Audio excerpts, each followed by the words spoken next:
Typical life. So, was the drafting of Michael Penix Jr. justified? Should the Vikings keep McCarthy and Darnold, or what are they going to do with either one of them?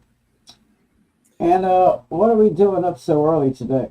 I can answer that question. It is Christmas Eve. This is our special Christmas edition of Fantasy Football Fever. We're going to get you covered from top to bottom for the next couple of days of NFL action. And we're going to start this thing right about now.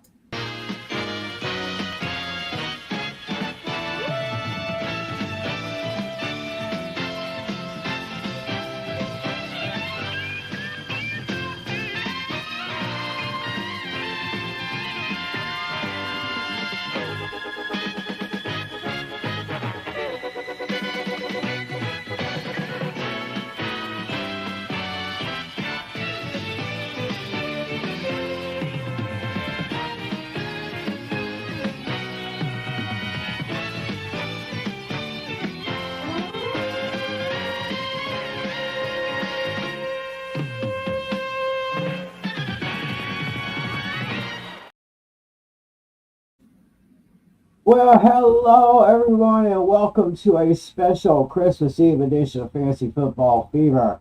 It is Tuesday, December 24th, 2024, and we're on a little bit early because right now, according to my clock, it is 9:05 a.m. in the Central Time Zone. So that means it's 10:05 a.m. where my buddy John Flynn, the host of Hooked on Sports, is right now. How you doing, buddy? Hello, hello, hello. Merry Christmas Eve to you. Yes, and Merry Christmas Eve to you and everybody here. Our good buddy John Natale, our league commissioner, well, of course, he lives over in Washington State, so he's still kind of getting ready. It's only past 7 a.m. over there.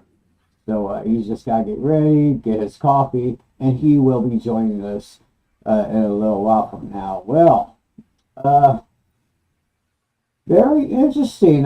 Two Christmas Day games, and both of them are on Netflix. Yeah, which I think is an interesting thing that's going on because with the crazy media deals the NFL has been signing the last few years, because you think of Amazon for the Amazon Prime for the Thursday night games, that one game you have the exclusive NBC Peacock game. Because last year was the playoff game. This one was the first game ever in Brazil between the Packers and the Eagles. Like, remember when the Packers and the Eagles played a football game in Brazil this season? Oh, yeah. That's an interesting one.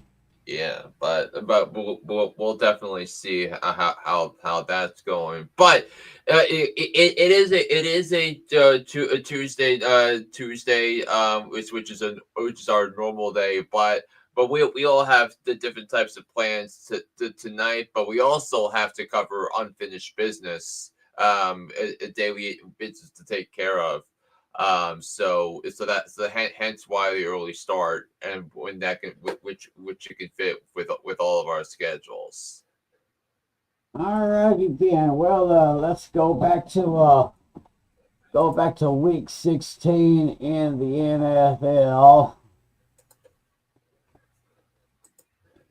Put that up here, and we start with the Thursday game. Well, it was the Chargers over the Broncos, 34-27. Justin Herbert had a great day, 284 passing yards. Gus Edwards on the ground, 68 yards, and Lad McConkey with 87 receiving yards. Those are the big numbers there. Yeah, and I think the big thing was Gus Edwards had a couple of touchdown runs, um, including a long one to steal the game. In the fourth quarter, but both quarterbacks played very well. Neither one had great projected numbers, but they played really well. But some obscure names for the touchdowns that Hassan Haskins, Darius Davis caught touchdowns for the Chargers, and then for Denver the touchdown scores Aldrich Estime for the old Notre Dame running back. He had a rushing touchdown on Denver's opening drive, and then Denver's two other touchdowns. One was to Michael Burton, the third string running back, and to Devon Vele, the number 3 wide receiver. So it's a very obscure game, but it was one that the Chargers won. Yeah, so with that, the Chargers moved up to 9-6, while the Broncos dropped to 9-6 with a similar record there. Had a couple of games on Saturday. The Kansas City Chiefs took care of the Houston Texans 27-19. The big three there was Patrick Mahomes with 260 passing yards. Joe Mixon only had 57 rushing yards. Tank Dell got 98 receiving yards. However, he had a little bit of an injury, didn't he? Yeah, I mean, the way he came down after that touchdown pass, which turned an 8-point game to a 1-point game at the time. He dislocated his kneecap, he tore his ACL, and he's obviously done for the season. We're gonna get into Houston, where a good fantasy plays for the Texas receivers coming up in a little while, but Patrick Mahomes had another excellent day. That he had a touchdown in the air and a touchdown on the ground. Only his third 20+ point fantasy performance of the season. But Xavier Worthy a 20.5 fantasy points. So Xavier Worthy coming up huge in these spots. And Kareem Hunt 55 rushing yards and a touchdown. So he finished with 16 PPR points for Kansas City, and then for Houston, the big Tank Dell had scored 21.8 PPR points before he went down. The CJ Stroud similar performed near expectations. Dalton Schultz caught a touchdown. It was just the second touchdown of the season. In the loss, Joe Mixon. So he was projected at 18.5. He was held to just 57 yards rushing, one reception for 14 yards, and he was held to under 10 points. Wow, so it was huge right there.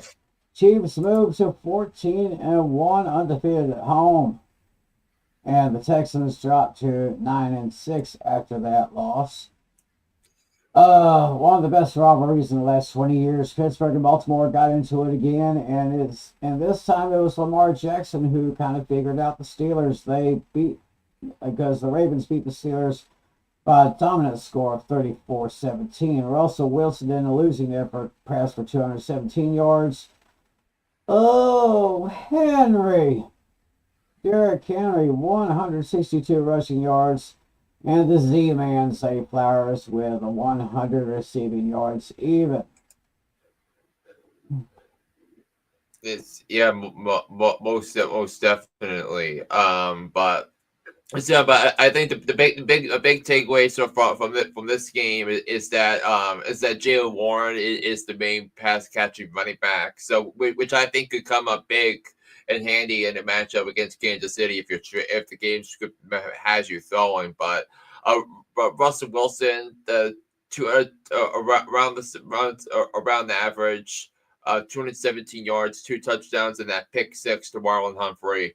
But in terms of the targets, no Pittsburgh receiver had more than 5 targets, and that was Calvin Austin.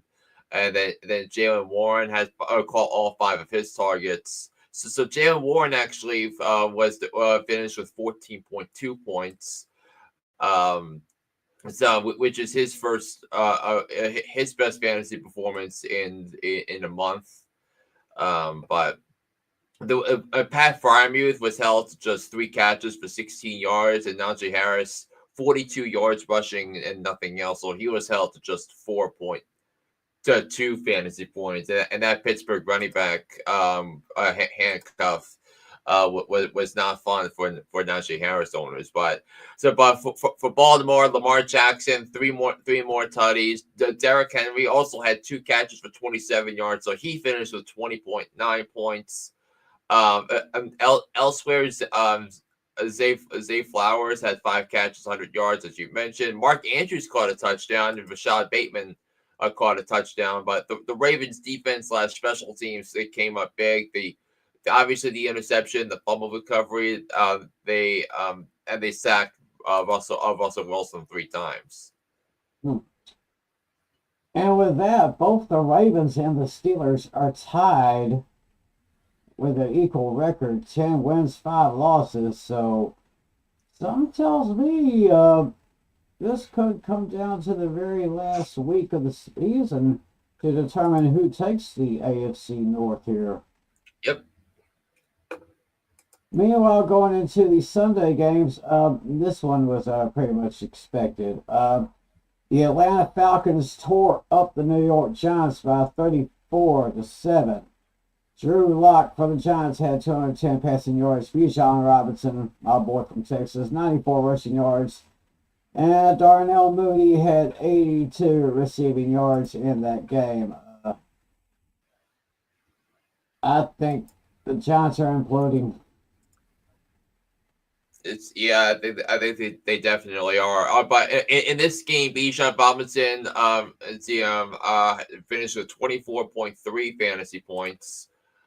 Making him one of the better running backs in fantasy this past weekend, and his third top 10, his fourth consecutive top 10 finish in a week in fantasy. So he's getting his share of his share of the workload here, but it's 24.3 points. So with all the talk about Bijan, he's been pretty consistent this season. And he's already at 1,200 rushing yards and 10 touchdowns for the season. And how about Michael Penix Jr. in his NFL debut? 18 of 27 for 202 yards and 1 interception. I'd say that was a very respectable start. I mean, definitely not in the fantasy realm because you think a quarterback going up against that Giants defense was going to score was going to put up a lot more numbers. But I think from a football perspective, you have to be encouraged by Penix that the zip on his fastball was excellent, and the only interception was a pass off the hands of Kyle Pitts, which should have come down for which he was going to score for a touchdown, but it came off his hands and wound up in the hands, I believe, of Nick McLeod. And Kyle Pitts, by the way, 2 targets, 1 catch for 7 yards. By the way, so it's been that type of season for Kyle Pitts fantasy owners. Kyle Pitts pretty good last year, but I guess his numbers have gone down a little bit. Yeah, and also Drake London left the game on Friday because of the game on Sunday because of a hamstring injury. So we're gonna see. We'll know more by when we come back on Friday to determine whether or not he's going to be good to go for the Sunday night game against Washington.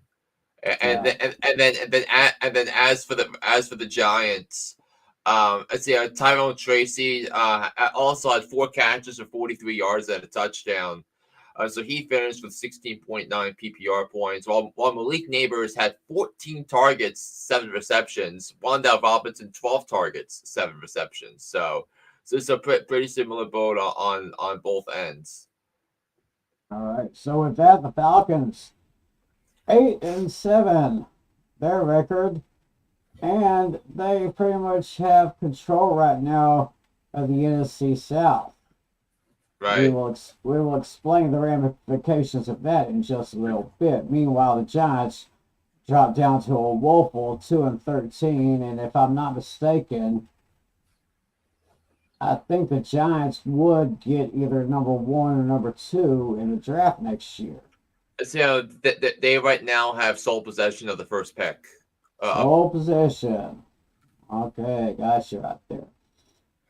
Detroit Lions went to Chicago and took care of the Bears 34-17. Jared Goff, another great day, 336 passing yards. Jahmyr Gibbs gave the workload in the Montgomery injury with 109 rushing yards. Jameson Williams had 143 receiving yards on this one. And if I'm not mistaken, we all did. Of course, we all took Detroit to win this one. Yeah. I'd say, I mean, Jameson Williams, most of his production came on that gorgeous touchdown, long touchdown pass. I believe it was like 89 yards or something like that. Which really blew the lids out of this game. Jahmyr Gibbs, because he got the full workload because David Montgomery was out because of the injury. So he had a touchdown. He also had 4 catches for 45 yards. So Jared Goff, 336 yards passing, 3 TDs, one pick. No interceptions actually. So he finished with 25 points. Amon St. Brown, 19. Sam Laporta, 14. So that was pretty good stuff right there. And as for Chicago, it wasn't that bad either. Caleb Williams, another strong showing for him. 334 yards, 2 touchdowns, 34 yards rushing as well. And by the way, Caleb Williams in his last 10 games, he's averaged 251 yards passing a game, 10 touchdowns, and 0 interceptions. Yeah, so it's not Caleb Williams' problem. I guess it's just everyone else. Yeah. Maybe the management or all that. Yeah, I mean, you could talk with the McCaskies and see if they have any idea what on earth they're doing. Elsewhere, Keenan Allen, he had 9 catches and a touchdown to go along with his 141 yards receiving on 13 targets. So Keenan Allen finished week 16 with 29 points in PPR settings. So he wound up having a huge day, and remember I told you to start Keenan Allen in fantasy when we were going over these matchups, and in terms of the PPR settings, Keenan Allen finished number 2, behind Justin Jefferson. So with that win, Lions go to 13-2. Bears are 4-11, and right now the race for the NFC North may come down to the final week of the season. We'll explain that here a little bit. Battlefield, Ohio, and it was the Bengals tearing up the Cleveland Browns 24-6 in that one. Another great game for Joe Burrow with 252 passing yards. Jerome Ford replacing Nick Chubb with 92 rushing yards, and Jamar Chase 97 receiving yards on that one. Jamar Chase 6 catches on 8 targets for 97 yards and a touchdown. T. Higgins 8 catches, 58 yards and a touchdown.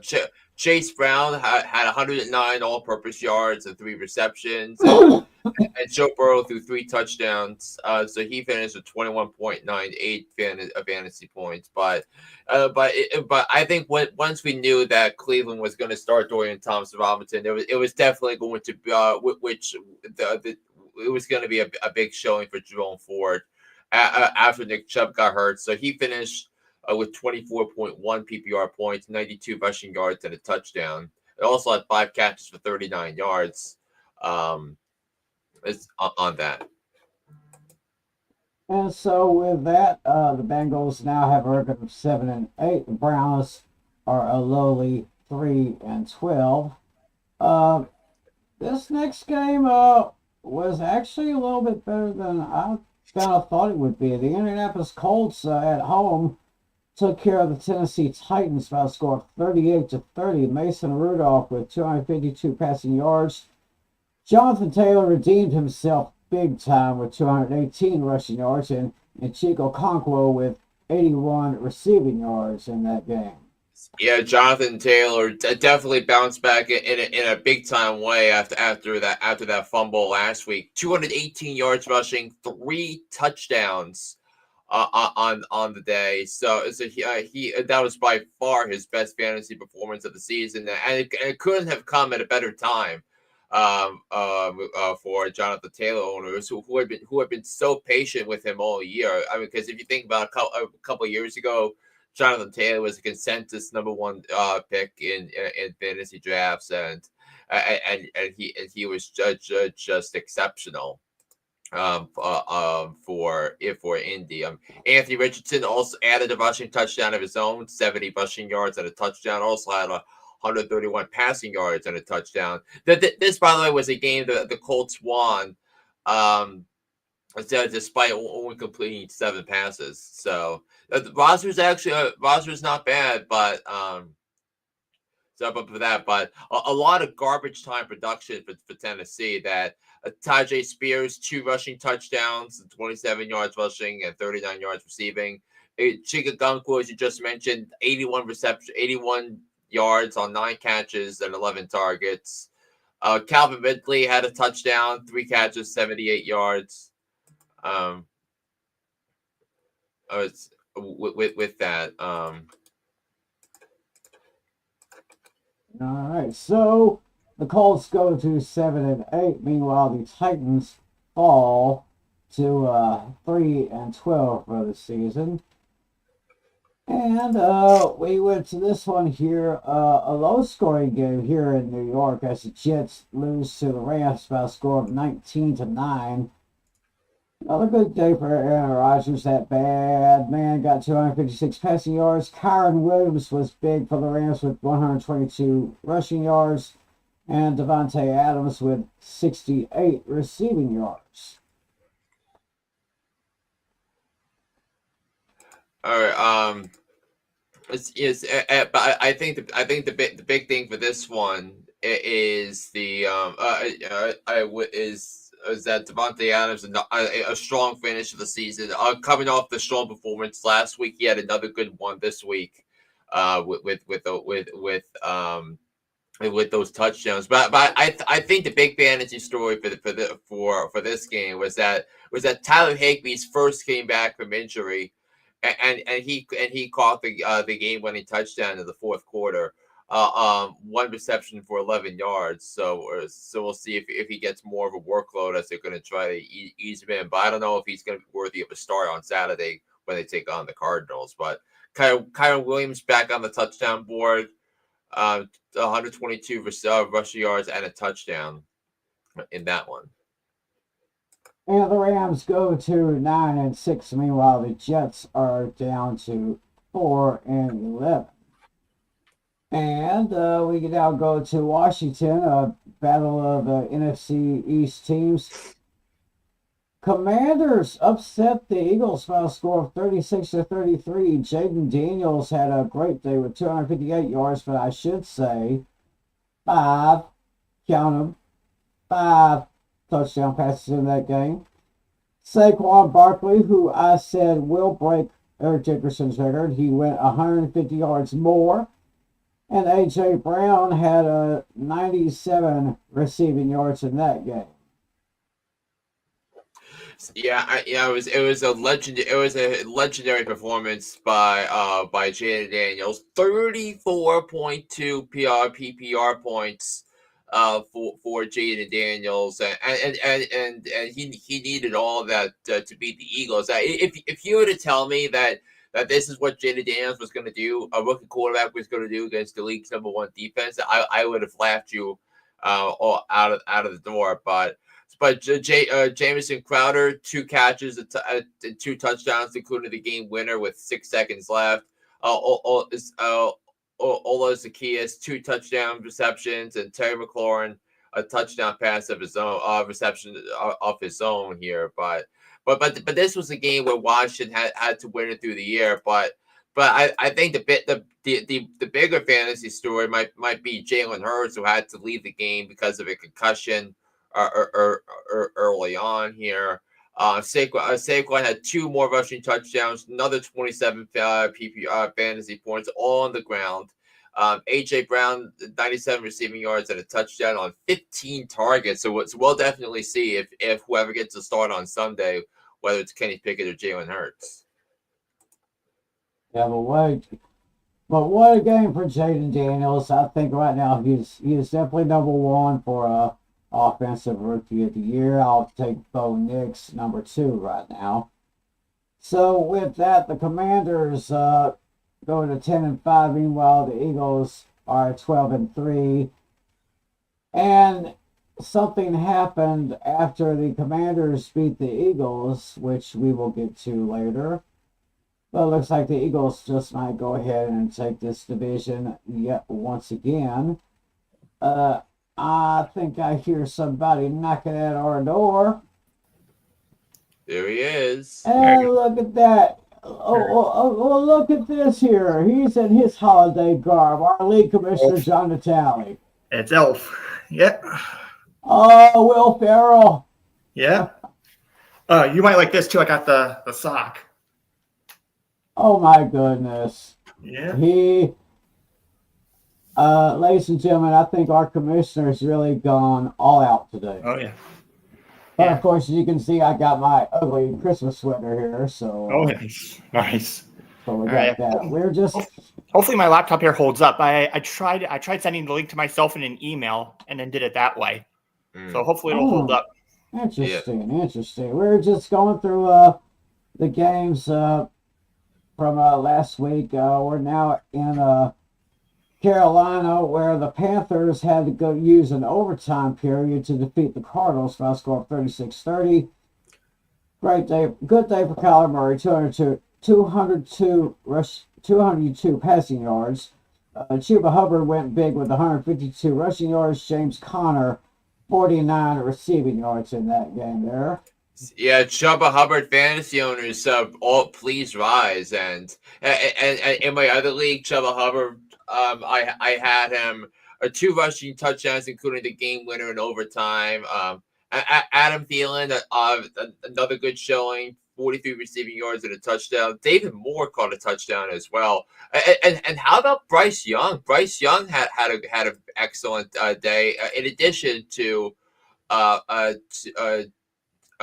he had 158 yards passing, 2 passing touchdowns, 68 rushing yards, and 1 touchdown. Yeah, Bryce Young was the number 2 quarterback in fantasy this week, only behind Jayden Daniels. Very interesting right there. So, with that victory, the Panthers go up to 4-11. Meanwhile, the Cardinals drop to 7-8. Going to Seattle, where the Minnesota Vikings just edged out the Seahawks by a score of 27-24. Geno Smith, 314 passing yards. Aaron Jones, 67 rushing yards. And my man Justin Jefferson moving on up with 144 receiving yards in that one. Yeah, and 2 touchdowns, including a beautiful throw and catch by Sam Darnold and Justin Jefferson on that big play in the fourth quarter. So great pocket awareness. Darnold got the ball out of his hands, and he relied on the team's best playmaker to put the Vikings to another victory in a close game. So. And Justin Jefferson, as you might expect, was the number 1 receiver in all of. I think he was the number 1 receiver in fantasy last week, with that performance. So a tremendous by Justin Jefferson, and we'll get into how his performance impacted our league in a little bit. But Jordan Addison added a touchdown as well. In terms of what Seattle did, it was more of Kenneth Walker the third getting more of the workload instead of Zach Charbonnet. Jackson Smith and Jigba, 95 receiving yards and a touchdown. Geno Smith, 314 yards passing and 3 touchdowns. Yeah, so I can say a good performance by both sides actually. with that victory, the Vikings go to 13-2, trying to keep pace with those Lions in the NFC North. Meanwhile, the Seahawks go down to 8-7. And we had Buffalo at home defeated the New England Patriots by a score of 24-21. Drake Mays, 261 yards passing. James Cook with 100 even rushing. And Keyshawn Boots, I guess, Boutte, 95 receiving yards in that game. Anything stand out there? I mean, Josh Allen only scored 11 points in fantasy in this one. So after the amazing performances from Josh Allen the last 2 weeks, hopefully those Josh Allen fantasy owners didn't rely too much on him in this one. Yeah, so not much to be said about this one. Patriots fall to 3-12. Bills are at 12-3 right now. So it looks like the Bills will probably once again take the AFC East. Meanwhile, they clinched 3 weeks ago. Oh yeah, 3 weeks ago. Yeah, so they already got that locked up. Meanwhile, in Sin City, the Las Vegas Raiders beat the Jacksonville Jaguars by a score of 19-14. Aiden O'Connell with 257 passing yards. Tank Bigsby, 50 yards even on the ground. Brian Thomas Jr., 132 receiving yards to that one. This kid, Brian Thomas Jr., he's really impressing me here lately. Yeah, Brian Thomas Jr. actually was number 3 wide receiver in PPR scoring, and it is his second straight top 5 finish, and his third top 10 PPR finish of the season, and for the season, Brian Thomas Jr.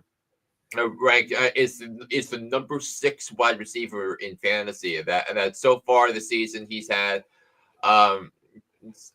Let's see. He's already at 1,088 receiving yards, 9 touchdowns. Just an incredible rookie season from him. But I don't think he's going to be offensive rookie of the year based upon what Jayden Daniels has done in Washington. Right. So with that, as my laptop is acting up once again.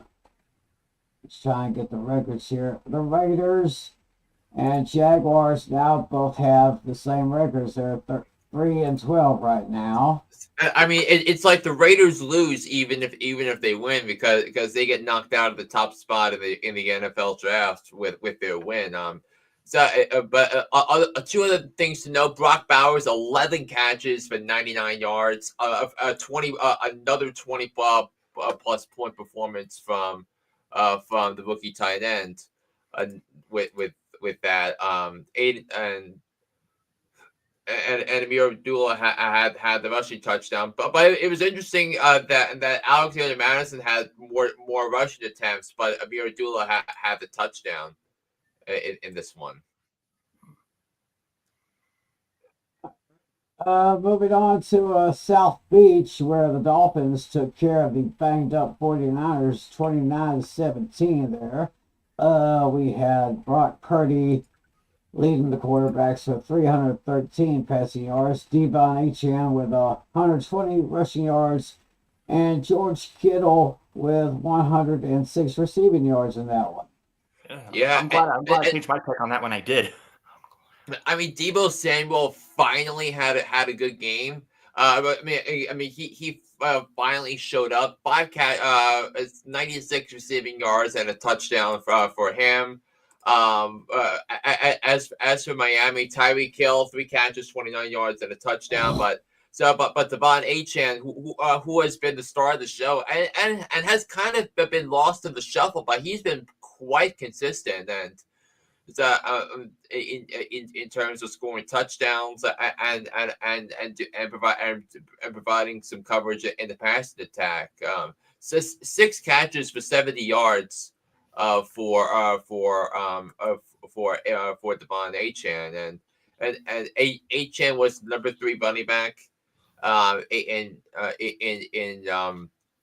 PPR scoring with those 6 receptions on 7 targets, and HN actually leads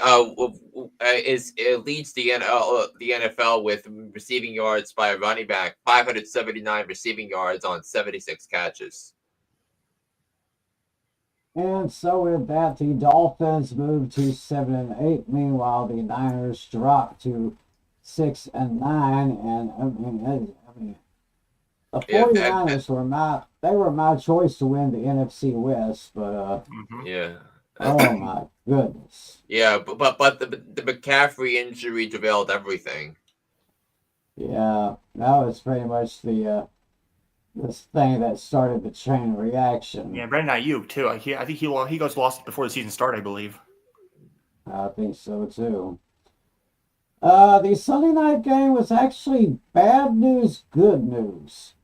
And the reason I say that is because of the Commanders' victory against the Eagles, my Cowboys were officially knocked out of playoff contention.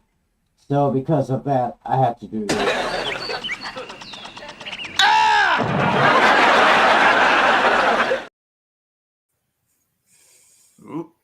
Whoops. Yeah. So the Cowboys are out of contention. But the good news is that they actually defeated the Tampa Bay Buccaneers by a score of 26-24. Baker Mayfield, what a game for him. 303 passing yards. Bucky Irving, this young kid, I'm liking this guy every single week. 68 rushing yards. And of course, number 88, CeeDee Lamb, 105 receiving yards in that one. So, yeah, kind of good news, bad news for the Cowboys.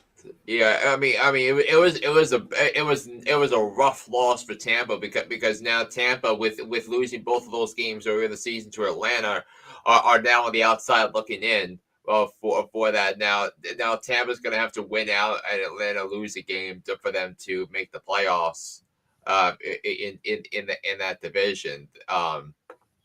Yeah, Bucky Irving, as you mentioned, 68 yards and a touchdown.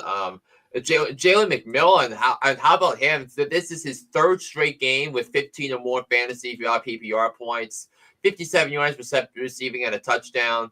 So 16.7 fantasy points on the afternoon, and he's really stepped in, basically filling the role of Chris Godwin. Definitely. I tell you what, Cooper Rush didn't have a really bad game. 26 of 35 for 292 yards and 1 touchdown. Rico Dowdle had only 13 carries for only 23 yards. And what about Zeke Elliott getting a touchdown? He hasn't really been getting into the end zone here lately. I mean, he that was his only rushing attempt. That was his only touch of the day. Yeah, it was right there inside the 5-yard line right there. I mean, Rico Dowdle fantasy owners had to be livid with that because Dowdle finished with less than 10 points in PPR. He was projected at 12.1, and he didn't, and that was a rough one. Yeah. On top of that, the reason that Elliott got that touchdown because the previous play was called back when it was initially ruled a touchdown. Yeah. So. But what really impressed me was, of course, the 2 takeaways that the Cowboys had. The first one by Jordan Lewis, and the second one right at the end of the game by Deron Bland. I mean, I don't know how those guys were able to snatch those balls out there, but they sure as hell did. Who was that Jordan Lewis pick? Was that intended for Mike Evans? I think it was. Yeah, I believe so. I mean, Mike Evans fantasy owners have to be livid too. With that, where every point counts. Oh yeah. Yeah. And so with that, the Cowboys go up to 7-8. But as I said, Cowboys are out of playoff contention. The Buccaneers are now 8-7, and as Flynn just said, the Bucs are now on the outside looking in, having to win out and get a little bit of help from the Atlanta Falcons. And last night's game, the first shutout this season. And it was a huge one. The Packers just blew away the Saints 34-0. Jordan Love, 182 passing yards. Josh Jacobs, 69 rushing yards. And Jayden Reed, 76 receiving yards. I think everyone had to know it was coming. Regardless of whether you spent some time in a freezer or not, you had to know that this was coming because the Saints were basically rolled over, played dead, and the Packers just continued to fire on all cylinders. Josh Jacobs yet another 20+ point performance in the PPR ranks. So by the way, that's Josh Jacobs' 6th straight week, all coming off the bye where he scored 20+ PPR points, and him scoring touchdowns in 6 straight games has had something to do with it. Yeah, that's pretty big. Jordan Love still having a great day. Josh Daniels, Emmanuel Wilson, Chris Brooks, all rushed for touchdowns here. This guy Tucker Kraft, he's kind of impressed me a bit. 4 targets, 3 catches for 63 yards there. So with that, the Packers go to 11-4. Saints already out of playoff contention. 5-10 there. So with this new playoff format that has come in here, I think we got 3 teams from the NFC North going to the playoffs. Every year since the playoffs since the playoffs expanded to 14 teams, you had at least one division where you had 3 teams make the playoffs. And we might get 2 of them this year. Yeah. So, oh my gosh. Nature is calling again, so y'all guys carry on while I take a break and be right back. Yeah, and you're still there, right, Natalie? Yep, you still hear me okay, right? Yeah, but that was rough. The way some of the ways that I lost to you this week. Right. It was just unbelievable that Ramondre Stevenson lost a fumble. The 49ers gave up a garbage time touchdown at the end. Brandon Aubrey that. He scored 21 points, but one of his kicks was from 49 yards. So if it was 1 extra yard, there would have been another point there. Trey McBride somehow had his worst fantasy worst game of the season. Season lows in passing yards, in receptions and yards. He only had 20 yards receiving on 3 catches. So that was a rough one for me. Yeah. Yeah, like right when Sunday night started, I was not ready to declare victory. Yeah, Lucas already declared victory for me, almost prematurely too. Yeah, if it was any other kicker, I would have. That's exactly why I drafted Brandon Aubrey. Because remember on draft night, because I knew Tim was going to draft Brandon Aubrey, and I knew I had to draft him. Mm-hmm. And then also you get the points from Justin Jefferson on that touchdown at the end. Yeah. That was shot. It was back and forth. Like you had a sizable first. I had a sizable lead, then you did, and your players came through in the second half. Yeah, like Keenan Allen was a monster in the second half. Yeah, Saquon Barkley too. And Saquon Barkley in the first quarter. Kyler Murray did not have a good first half, and then he had that rushing touchdown to get the Cardinals back in the game and force overtime in that one. Also Drake London leaving the game because of the hamstring injury. So a lot of different things that could have gone wrong for me did. Yeah. And I wound up losing by 1.4 points. Oh. Yeah, but now I might be in deep trouble now because if Connor misses time, I'm screwed. He's been my best running back the whole season. Yeah, and what was it? James Conner had was that his, and that was back-to-back weeks of 30 plus. His two best fantasy performances of the season have come in the last 2 weeks. So I mean, think of that too. Yeah. Choose basically look at this for you to beat me. Everything had to go right for you. Mm-hmm. Everything, just barely. And everything, and a lot of things had to go wrong for me. Mm-hmm. Yeah, so you win 152.48, and looking on the bench, I mean, we talked about this. If I started Jayden Daniels, I would have won, but conventional wisdom says to start Kyler Murray. I mean, I don't regret starting Kyler Murray over Jayden Daniels. I can't regret that. Yeah, if that was my roster, I would have done the same thing. I would have started Kyler Murray too. Yeah. Look at that. I might lose Kenneth Walker too, but I have Charbonnet as a handcuff, and I mean he's hurt. I mean, even I was a little. I was just the running back position. I mean, what is it? What was it? The first thing we said on the Lessons Learned podcast episode last year is that you can't have too much. You can't have too much running back depth. Well, I mean, now you're gonna be forced to start Isaiah Pacheco and Zach Charbonnet next week, unless you pick up somebody. Yeah, I do have a backup plan in mind, but I'm going to wait. Well, fortunately, these guys start early, so I have a plan.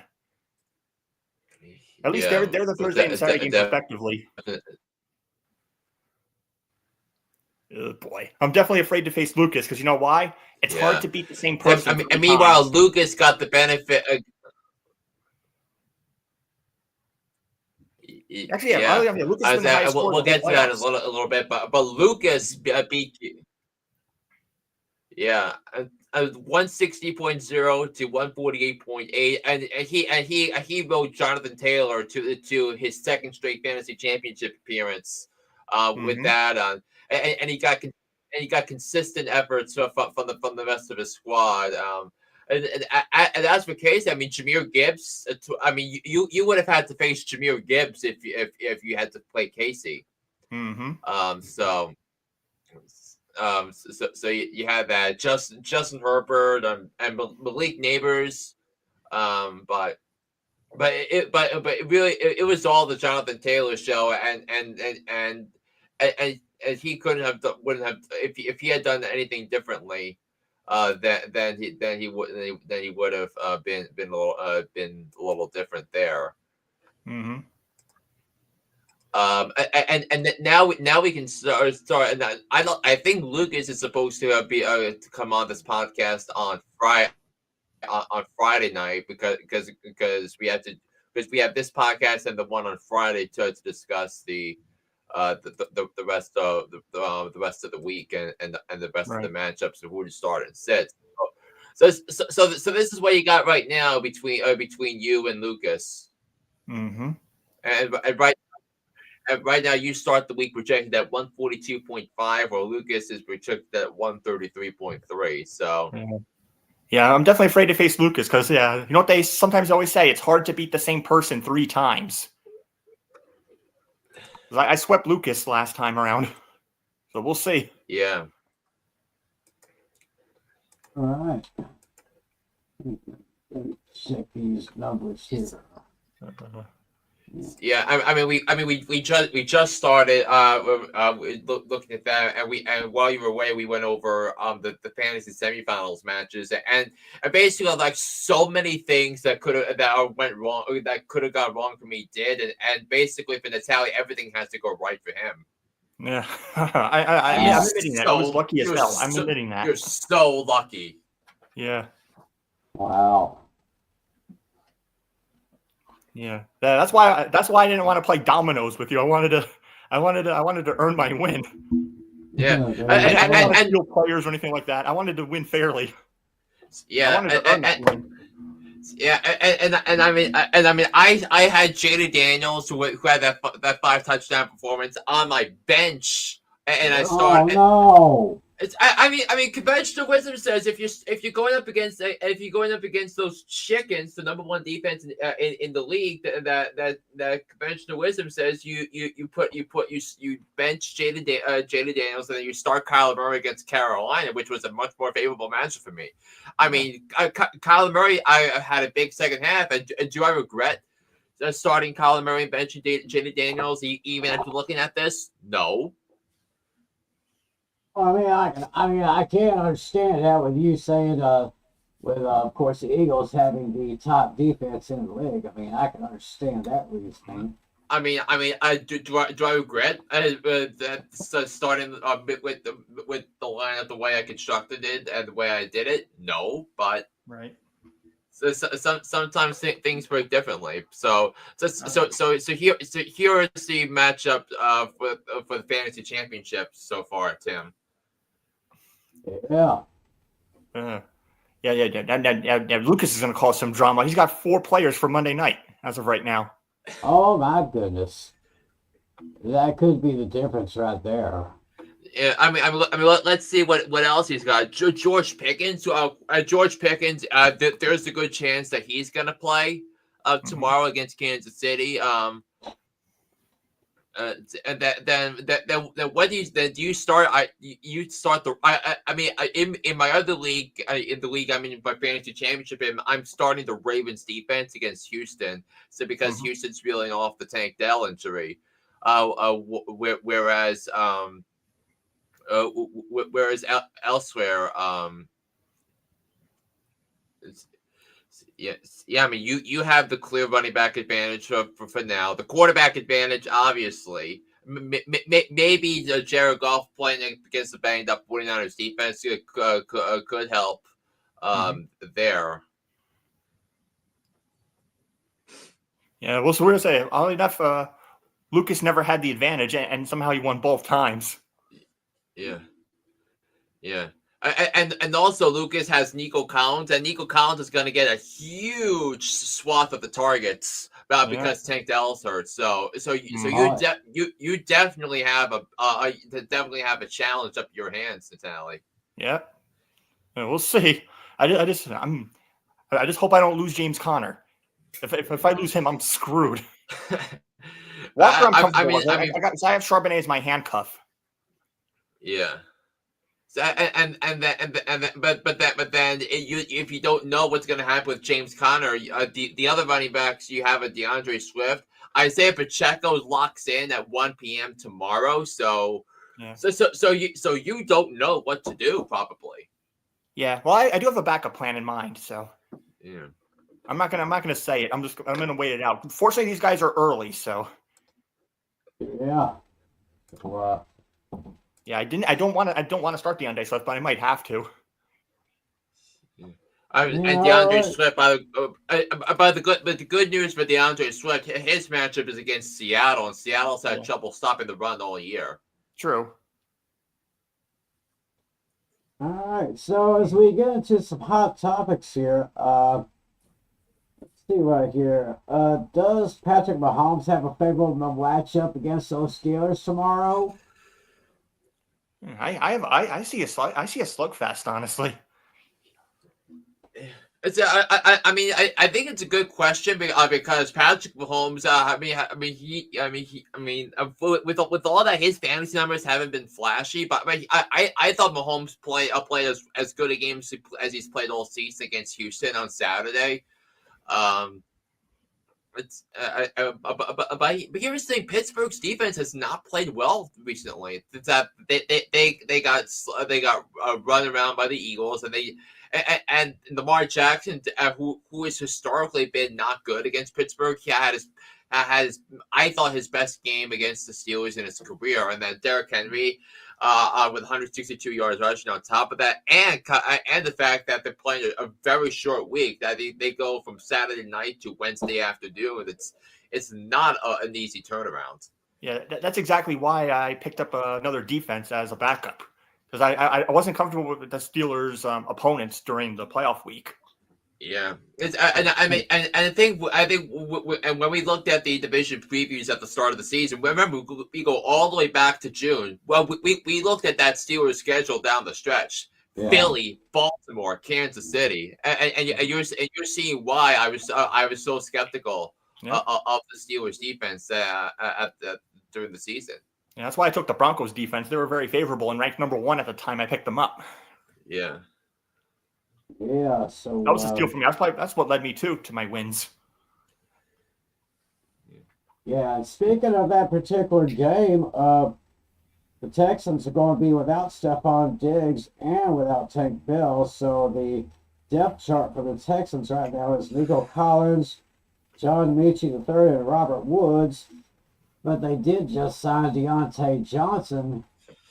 So I wonder how interesting that's going to be. It looks like, as Flynn said, Nico Collins will probably get the majority of the targets. Yeah, but I wonder, remember, because then Houston's got basically 2 weeks to prepare for the playoffs, so I think it's really going to be like a dress rehearsal for them with the suddenly new outlook at the Texans receivers, but. I would consider picking up John Mechie III off the waiver wire. I would consider that. All right, now, this has been going on, especially around my neck of the woods. Did the Cowboys' victory over the Bucks give Jackass Jerry a reason to give Mike McCarthy an extension? Absolutely not. So I mean I think the thing is I think you need to look at Mike McCarthy you need to balance Mike McCarthy against the alternatives. So like who are the alternatives that you want have to go in and do some things. Right now, I think the top name for possible coaching positions is Ben Johnson, the offensive coordinator in Detroit. He has been doing a hell of a job with those guys. Imagine what he could do with my Cowboys. And or maybe hire from the inside. I don't want to say this would be maybe an overreaction. Maybe promote Mike Zimmer to head coach. I don't know, because Zimmer did a very good job. He did pretty good over in Minnesota. But like I said, that may just be an overreaction. What do you guys think? I really don't know what to think. Yeah, Jerry Jones is all over the place. Well, I've said it so many times before over so many years. The one thing that is for sure about Jerry Jones is that nothing is for sure about Jerry Jones. I'm saying, knowing him, he'll probably try to call Spike Hammersmith. maybe he could get the guy that coached the Washington Sentinels in that movie, the Replacements. Oh, jeez. Maybe get him. Either get Gene Hackman, or maybe the head coach from the original version of The Longest Yard, the original Burt Reynolds version. Or worse than that. You remember that movie when Goldie Hawn was the head coach of a football team? Yeah, Wildcats? So. Mm-hmm. Oh, wow. I mean, Goldie Hawn, I think she's like pushing 60-something right now, but I think she's still a babe. Well, of course, everyone thinks that her daughter, Kate Hudson, is a babe. Yeah. So, anyway, and speaking of the Cowboys-Eagles game has just been flexed out. It's now a 1 p.m. game, and they have moved the Packers-Vikings game to 4:25 Eastern. Interesting move there. Oh, Because you got two teams right there, Packers, Vikings. They're both going to the playoffs no matter what. Right. I guess this is just proceeding. Yeah, and especially for Minnesota and Detroit too, because Minnesota plays on Sunday after late afternoon Sunday, and then the Lions play on Monday night. So the winner of that division is going to be the 1 seed, and the loser is going to be the 5 seed. So and then the loser is probably going to have to win three road playoff games just to get to the Super Bowl. Yeah. So there's going to be a lot of things going on right here. Any other hot topics that we need to discuss? I mean, Hollywood. I think Hollywood Brown came back for the first time on Saturday for Kansas City. I think in his first game action, 8 targets, 5 receptions for 45 yards. So you think Hollywood Brown is a good pickup option for the game tomorrow? I mean, possibly. If you're battling to help at wide receiver, then sure. Oh, and I mean, I just want to see what the projection numbers are for Hollywood Brown here. Give me a second here. Yeah, I right now Xavier Worthy is the number 1 receiver on the Chiefs depth chart right now. 14.3 fantasy points so far. Hollywood Brown's actually only projected at 6.4, which is number 3. So the Chiefs are going in with Xavier Worthy as wide receiver as wide receiver 1. So right now you're looking at DeAndre Hopkins at number 2. Hollywood Brown at number 3. Hollywood Brown is rostered by only 29% of ESPN leagues. So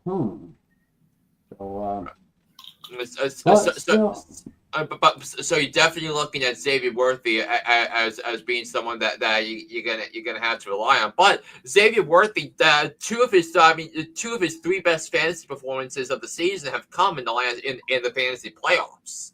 That he's had at least 75 70 all-purpose yards and a touchdown in each of the last 2 games.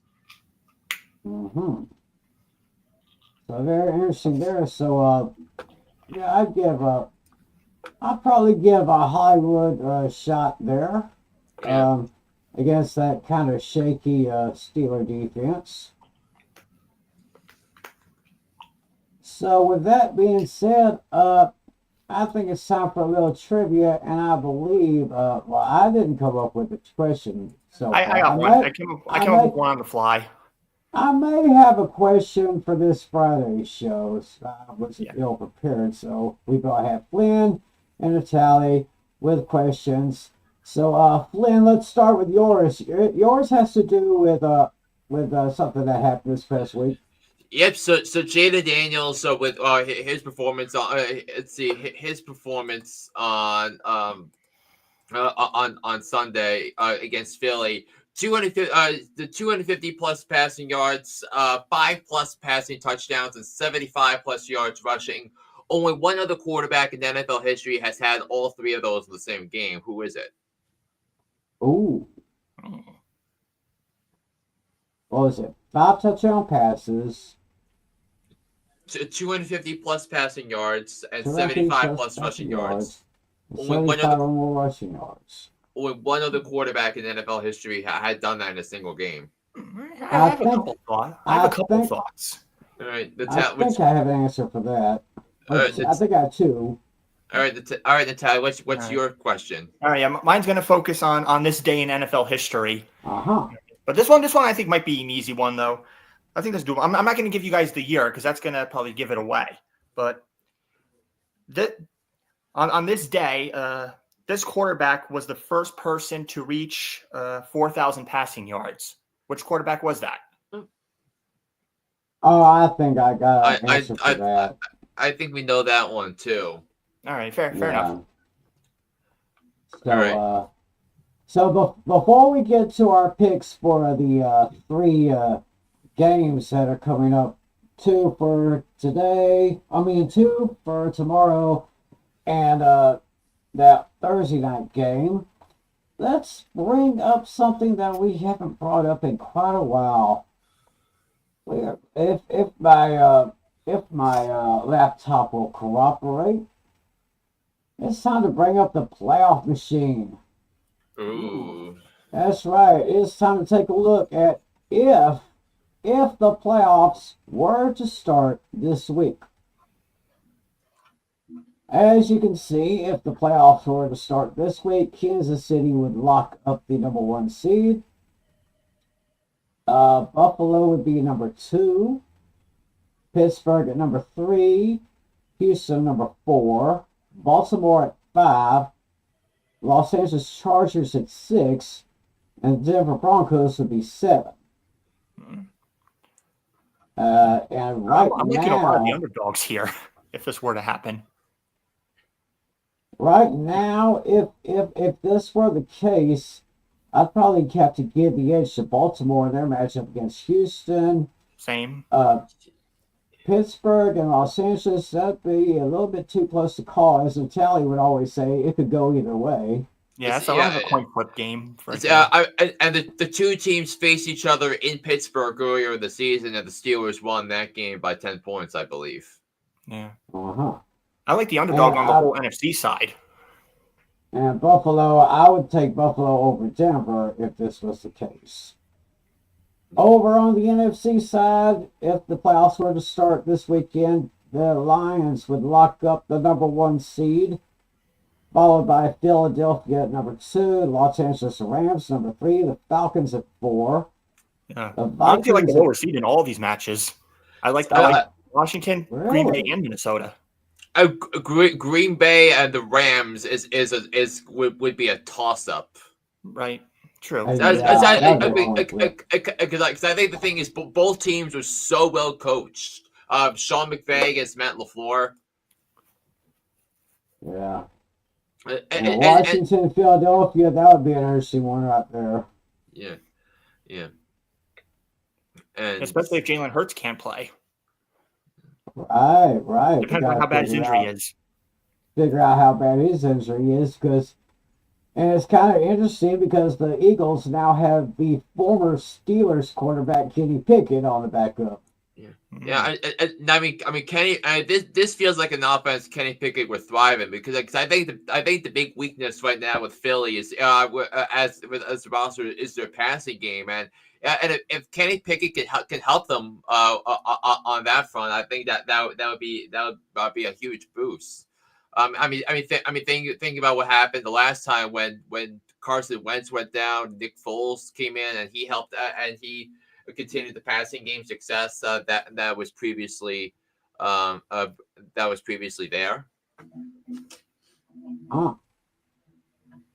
So we'll bring this thing back on Friday after we make our picks for the rest of the week, and we'll see how things shift in a little bit here.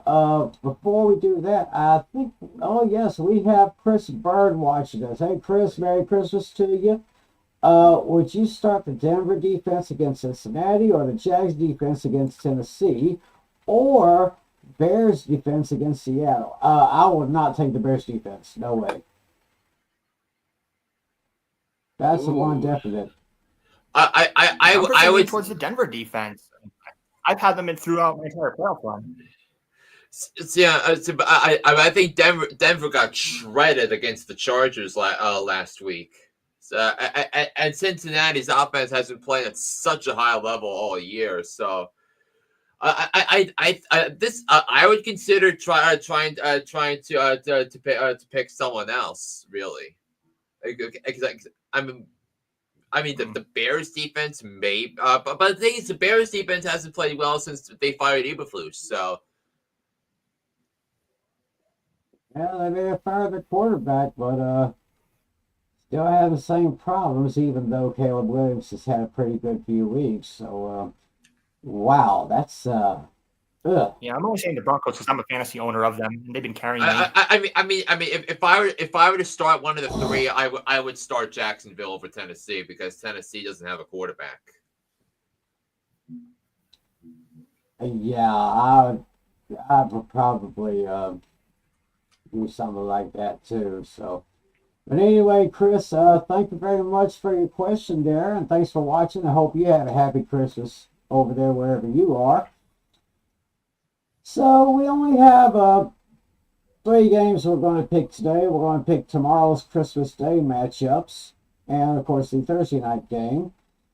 First, very interesting, Kansas City at Pittsburgh. And Kansas City comes in at 3.5-point favorites on this one. So, Lennon, what do you see on this one? Yeah, I think the Chiefs had the most inspiring team performance of the season. That facing a team that's going to the playoffs and being able to control the game from start to finish, and I just think the Chiefs are now in playoff mode right now, and the Steelers are just reeling. I think the Steelers are they're supposed to be getting George Pickens back, maybe, and then TJ Watt, we'll see about him, but I just think the Steelers defense is not right now. So give me the Chiefs. They'll win this game by a touchdown. They win 27-20 over the Steelers. All right, Natalia, what do you think?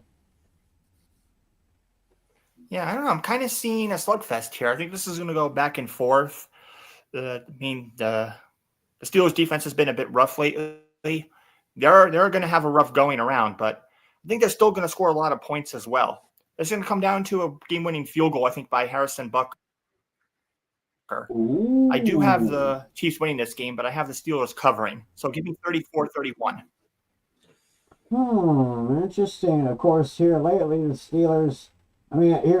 Chiefs have not been able, letting all their opponents cover the points here lately. But I think for the first time in quite some time.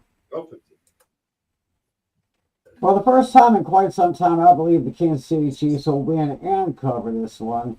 I see the Chiefs winning this one 28-20. Pittsburgh will give them a fight, but Kansas City will win and cover. Then we have a 4:30 Eastern matchup. We have the Baltimore Ravens and the Houston Texans. Ravens come in at 6-point favorites. Yeah, as you guys know, the Texans were my representative in the AFC for the Super Bowl before the start of the season. But now with this Stephon Diggs and Tank Dell injuries, I'm out on the Texans and having to rely on John Mechie and Bob Woods to have some big time targets. I think that's a recipe for disaster. But Baltimore is playing at a high level, and there's a possibility. I wouldn't be surprised if Baltimore runs the table, wins the division.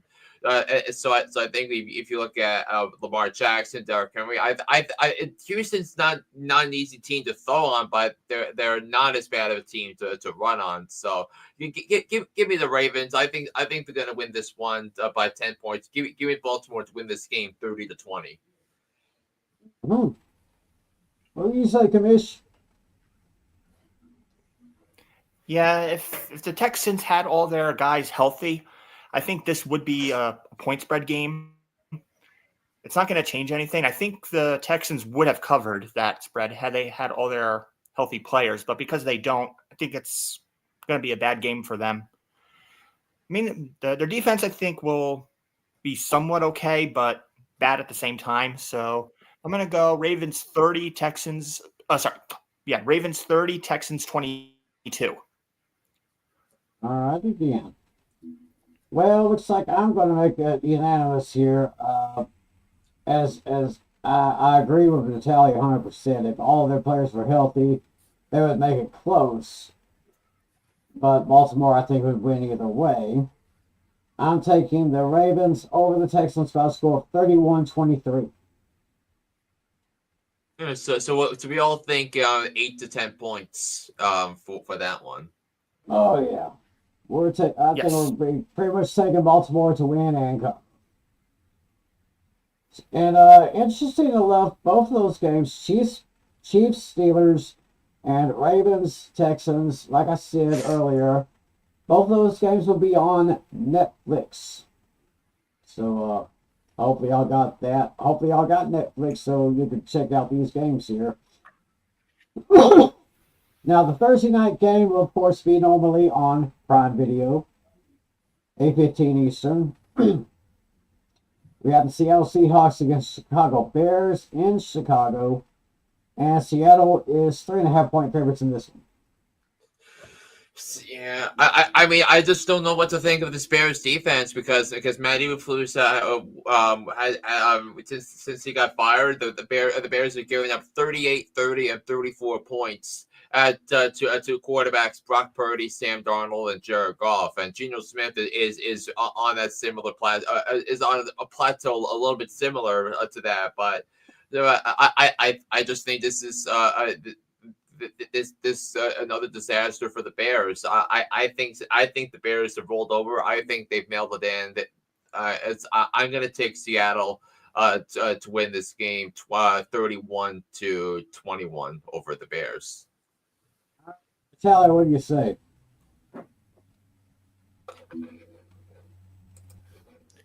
Yeah, I think this one's going to be a rough go-around for both sides.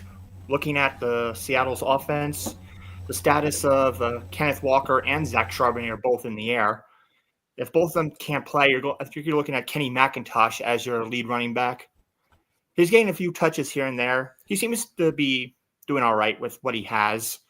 But I don't trust that Bears team either. So, I mean, I have to go with who I trust a little bit more, and that's the Seahawks. So I'm going to take the Seahawks to win and cover 26-20. Yeah, and I think in terms of I think in terms of fantasy starts and sits in this one, make sure Keenan Allen is in your lineup because Keenan Allen has put together a couple of really good performances. With Caleb Williams playing well. So I think you want to make sure that Xavier Worthy is in your lineup. You want to make sure that you also want to make sure that Noah Gray is in your lineup. Even though Pittsburgh has done pretty well against tight ends, I think it's Mahomes is proof of that. I think obviously Nico Collins, but he's an obvious must start. Yeah, Nico Collins definitely so. And I'm going to make this unanimous as well. Chicago really falling on hard times after Eberflus left, but they were not doing too good even with him. So I see Geno Smith having a really good game here. I'm going to take the Seahawks over the Bears, 28-20. So that's our picks for the Christmas Day game and the after Christmas Day game. So once again, it is time to go back to our trivia questions, and I think I've got an answer for let's start with Natalia's question because I think I've got the answer on that one. I think so. I think we're seeing it the same way. Yeah, even if I don't give you the year, you guys still might have it. Yeah, this quarterback became the first pro quarterback to throw for 4,000 passing yards. All right, on three, I'll let you guys say the answer at the same time. Then, if you guys think you got it, on my count of three, 1, 2, 3. Joe Namath. Dan Marino. Whoa! Flynn got it. It was Joe Namath. Oh my gosh, it was Namath. Wait, you said Dan Marino? Oh yeah, you all right? I'm gonna play it. Too bad. Go ahead. I award you no points, and may God have mercy on your soul. Come on, that's an easy one, Tim. Wow, it wasn't too easy for me. All right, that happened in Christmas Eve on this day, 1967. Yeah. Wait, 67, don't you mean 87? The website here says 67, unless there was a misprint. Yeah. No, Joe Namath was the first guy to throw for 4,000 yards. Oh, you said Namath. I thought I heard you say Montana. Oh, it's Joe Namath. It was Willie Joe Namath. Yeah. Okay. Gosh, Yeah. That totally threw me off. Yeah. And then as for my question, Jayden Daniels became the second quarterback in NFL history to have a game where he threw for 5 or more passing touchdowns, 250 or more passing yards, and rushed for 75 or more yards. So who is the first? Yeah, I do have a couple guesses. Go ahead, Tim. You go first. I got a couple of guesses first. Go ahead. I think it's either going to be Michael Vick or Cam Newton. Well, of course, I think Vick came into the league first. I'm going to go Michael Vick. All right, what do you got? I was not leaning there at all. I mean, I had my mind. I kind of had an obvious one, but I'm not falling into the Tom Brady trap again. It better not be. It better not be. I had Peyton Manning in my mind. I also had Drew Brees in my mind. I'm going to go with Drew Brees. Oh, interesting. Before I give you the answer, I would just want to see what Tom Brady's career high is in rushing yards because because I think it's because now that you bring up Tom Brady, okay, if you're looking that up, then I think I feel pretty good about it not being him then. The answer is not Brady. I'll tell you that right now. But Good. Oh, thank you. I'm not falling for the Tom Brady trap again. No. Yeah. His career high in rushing yards was 31. On this day, mind you, in 2006, it was a game in Jacksonville against the Jaguars. Wow. Yeah, but this is just regular season. I mean, because you got to talk about the playoffs too when you're talking about Brady. Right. So I mean, see, his postseason career high is 16, and that happened in the Tuck Rule game in 2002. Okay, so the correct answer for this one was Cam Newton. Oh my gosh! So it was the famous game in 2015 against the Giants where the Panthers jumped out to that 35-7 lead. You had Odell Beckham versus Josh Norman matchup in that game.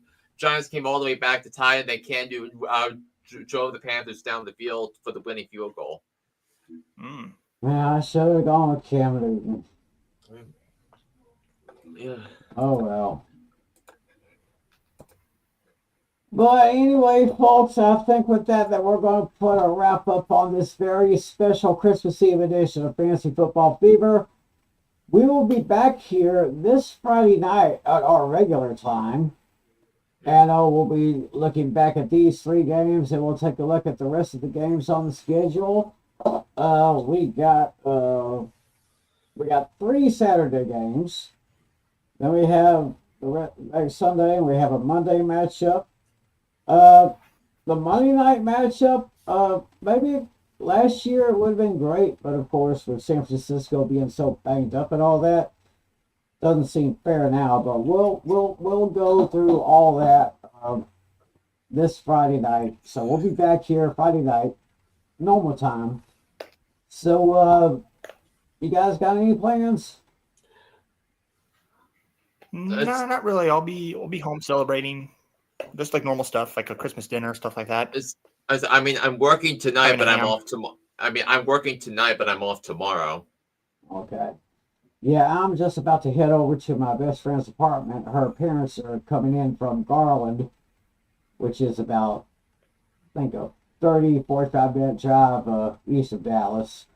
So, going to be spending time with them. Then, most likely, On Christmas Day, I'll be over in Palestine with my family.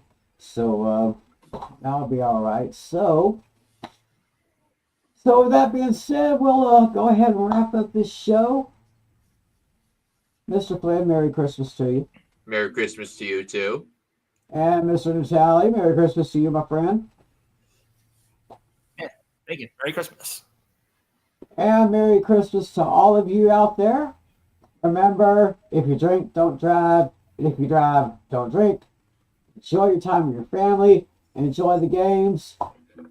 As I said, we will be back here Friday night at our usual time. So, on behalf of Mr. John Flynn. Oh, don't forget. Oh yeah, that's right. One final thought. Are you guys doing are you guys doing your show on Wednesday? Oh, actually, probably not. Are you guys doing your show for Alex and crew? Oh, the Penny Game Pick'em show. I'm not sure. I haven't heard anything from those guys yet. Is there? Don't they? I don't know if they're going to do one this week. Probably come back next week for that. So Okay. I don't know what's going to happen. But of course, y'all can always look for the Penny Game Pick'em show on the A Pizzle 90 channel. So y'all check that out. And of course, listen to Hooked on Sports for John Flynn. Yep. Hooked on Sports. Don't forget about that. Anything special to know about for the next show? So yeah, I think I'll be looking at some hot stove things. Obviously, the NFL and how the NBA has gone so irrelevant, and which is crazy because the NBA's supposed holiday is tomorrow, and it's going to be it's hijacked by the NFL. Mm-hmm. Oh yeah, yeah. Got a lot of competition. Yeah, for tomorrow. Yeah, very much so. So I'll be sure to listen to Hook on Sports with John Flynn wherever you get your podcasts. As I said, we will be back Friday night.